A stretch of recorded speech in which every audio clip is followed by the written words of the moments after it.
Salut les loulous. Aujourd'hui, on s'attaque à un gros morceau, les Grecs. Non, non, rien à voir avec la mythologie, on parle du véritable cockpit de pilotage pour vos investissements.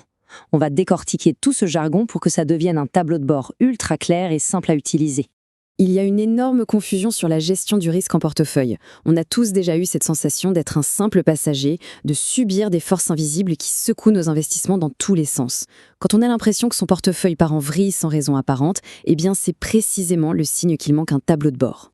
Le problème, c'est que la majorité se plante en se concentrant sur une seule chose, le prix. C'est tout.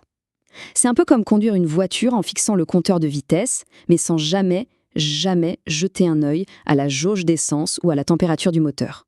C'est la garantie absolue de tomber en panne au pire moment. La solution, c'est justement de prendre les commandes. Il faut arrêter de croire que les Grecs, c'est une théorie complexe réservée à une élite. Pas du tout. Ce sont les instruments du cockpit de l'investisseur. C'est le tableau de bord qui vous fait passer du statut de passager angoissé à celui de pilote qui maîtrise sa trajectoire. Allez, c'est parti. Voilà notre plan de vol. On va décortiquer les 4 instruments essentiels de ce tableau de bord.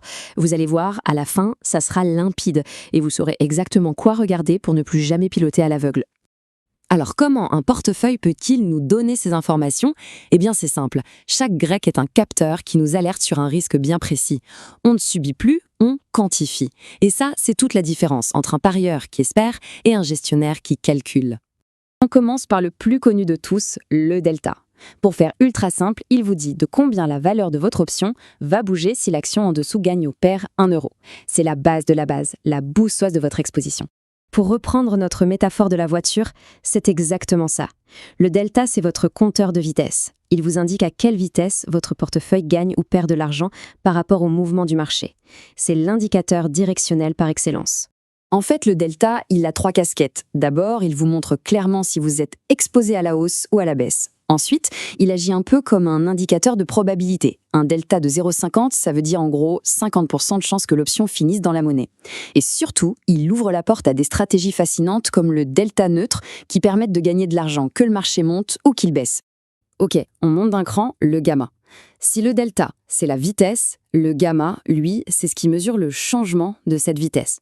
Il nous dit à quel point le delta va accélérer ou ralentir si le marché bouge. Et c'est là que ça devient vraiment intéressant et potentiellement dangereux. C'est l'image parfaite pour comprendre. Le gamma, c'est l'accélération.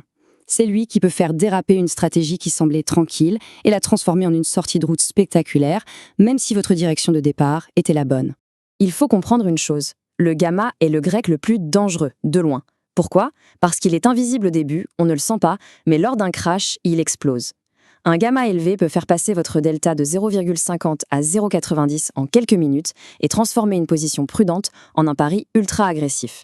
C'est ce qu'on appelle le risque de convexité, celui qui provoque des pertes exponentielles. On passe au Vega. Lui, il ne s'intéresse pas vraiment au prix de l'action, mais plutôt à la psychologie du marché. Il mesure l'impact des changements de la volatilité implicite. Et la volatilité, pour faire simple, c'est la nervosité des investisseurs. Le Vega, c'est tout simplement le thermomètre de la peur sur les marchés. Quand la panique monte, la volatilité grimpe, et le Vega, lui, fait exploser la valeur des options, même si le prix de l'action, lui, ne bouge pas. C'est un moteur de rentabilité complètement caché. Le vrai sujet ici, ce n'est pas d'avoir un Vega élevé ou faible, c'est de savoir ce que ça implique. Un Vega élevé rend votre portefeuille hypersensible aux humeurs du marché. Un Vega faible, au contraire, l'immunise contre la panique générale. La clé, c'est d'utiliser le Vega pour acheter de la protection quand personne n'en veut et la revendre quand tout le monde panique. On arrive à notre dernier capteur principal, le θ. En bourse, l'unique certitude absolue, c'est que le temps passe. Le θ, lui, mesure précisément comment la valeur d'une option s'érode jour après jour. Ces 2 images sont parfaites, elles résument tout. Pour quelqu'un qui achète une option, le θ, c'est son pire ennemi. C'est un sorbet qui fond en plein soleil, chaque jour qui passe, une partie de la valeur s'évapore. Mais pour un vendeur, là c'est l'inverse. Le θ devient son meilleur ami. C'est comme encaisser un loyer tous les jours juste parce que le temps s'écoule. Ok, on l'a vu les 4 instruments principaux. Mais attention, les connaître individuellement, ça ne suffit pas. C'est précisément là que la majorité des gens se plantent. Le vrai secret des professionnels, ce qui fait toute la différence, c'est de comprendre comment ces forces interagissent en permanence. Cette citation, elle résume absolument tout. Vous pouvez avoir le meilleur cap du monde avec votre delta, mais si vous ne surveillez pas l'accélération avec le gamma, c'est le crash assuré à la première turbulence. Les Grecs ne vivent pas chacun dans leur coin, ils dansent ensemble en permanence. La mécanique, la voici, il y a des couples qui sont inséparables. Le premier, c'est le tango Vega-Theta. Bien souvent, pour encasser des loyers grâce au temps qui passe, il faut accepter un risque lié à la peur du marché. Le second, c'est le duo Delta-Gamma. Essayer de contrôler sa direction sans maîtriser l'accélération, c'est impossible. La vraie maîtrise, c'est de lire leurs mouvements combinés. Bon, alors comment on met tout ça en pratique? On va synthétiser tout ça dans un tableau de bord super simple, une sorte de checklist de pilote à faire avant chaque décollage. Et voilà le résumé ultime. Le delta, il surveille la direction du vent. Votre job, c'est d'ajuster la voilure. Le gamma, attention, ce sont les rafales soudaines.